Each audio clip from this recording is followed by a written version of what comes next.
President Trump and I feel just as strongly that we have to say thank you to American businesses, especially those in the tourism and hospitality business across this country and particularly here in the great state of Florida. The decisions that you made to put the health of your employees, to put the health of people who come from all over the world to visit this great city and these incredible attractions was commendable. And I know it was unprecedented. But your willingness to adhere to federal guidance and make those choices, I think, represented the very best of what makes American business special.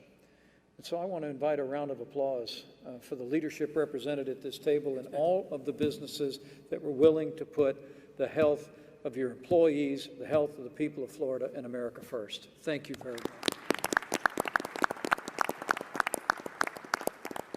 And it was at great cost. I was told, Governor, I'm sure you might have touted it, that in 2019, Visit Florida actually estimated that there was an all-time record.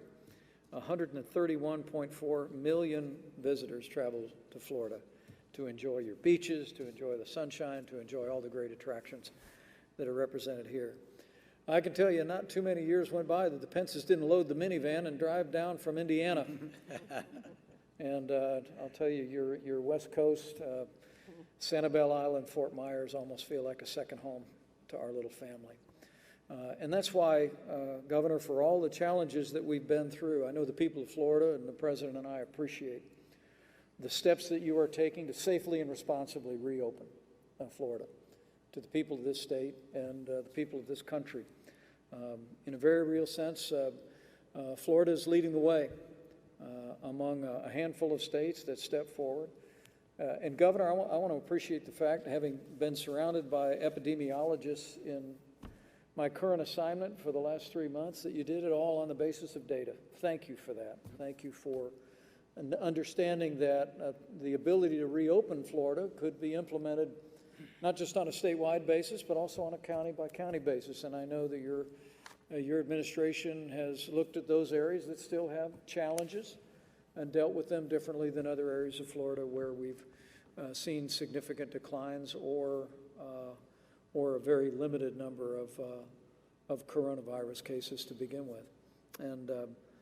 And I'm here really to hear from these great businesses about how we continue to move forward. Anxious to hear about your plans. I brought the Secretary of Labor with me, who among his responsibilities oversees OSHA, and I want to assure you that OSHA, the Labor Department, the CDC, which recently published new guidance for the American people and detailed guidance that's available now at the CDC website, we're going to be a full partner with your businesses to give you and to give Governor DeSantis, your administration, guidance for how we reopen these great attractions to the American people.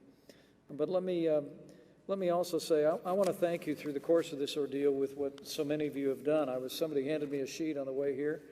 I'm told Walt Disney World donated 35,000 N95 masks to the Florida Division of Emergency Management, as well as 700,000 pounds of food to Florida food banks. I think that's worth a round of applause.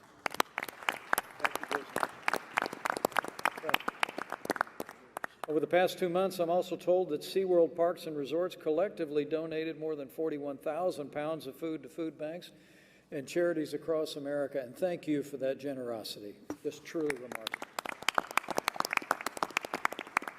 And Universal Orlando donated more than 15,000 ponchos to the city of Orlando, to local fire departments as critical PPE for first responders, and also donated 30,000 pounds of food to Central Florida food pantries. So let's hear it for Universal Orlando as well. Thank you so much. And because of your generosity, families were able to see their way through this challenging time.